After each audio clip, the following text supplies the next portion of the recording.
বর্ষার দিনে গরম গরম মুসুর ডালের খিচুড়ি আর সাথে অমলেট, এর কোনো তুলনা নেই। চলুন বানিয়ে নেওয়া যাক। ২ কাপ চাল আর ১ কাপ মসুর ডাল ভালো করে জল বদলে বদলে ধুয়ে রেখে দিলাম।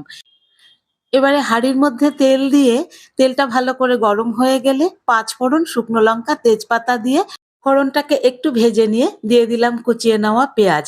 পেঁয়াজটাকে একটু লালচে লালচে করে ভাজা হয়ে গেলে এর মধ্যে রসুন কুচি আর আদা কুচি দিয়ে আরেকটু ভেজে নিলাম। এরপরে দিয়ে দিলাম ধুয়ে রাখা চাল আর ডাল। তার ওপরে কেটে নেওয়া ১ খানা টমেটো, কাঁচা লঙ্কা, লবণ, হলুদ, জিরে গুঁড়ো, ধনে গুঁড়ো আর একটুখানি লঙ্কা গুঁড়ো।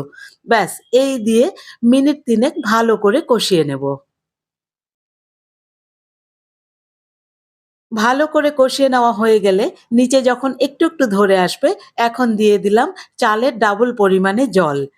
ঢাকা দিয়ে ভালো করে ফুটিয়ে নেব।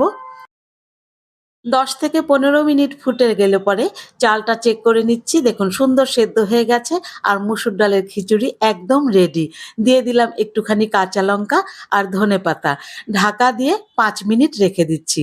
এদিকে আমি একখানা অমলেট তৈরি করে নিচ্ছি।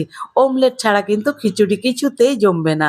পেঁয়াজ কুচি, টমেটো কুচি আর লঙ্কা কুচি দিয়ে ডিমটাকে ফেটিয়ে নিয়ে তৈরি হয়ে গেল অমলেট। খিচুড়িটা গরম অবস্থাতেই সার্ভ করবেন কিন্তু, আর ওপর থেকে একটুখানি ঘি দিতে ভুলবেন না যেন। রেসিপিটি কেমন লাগলো জানাবেন।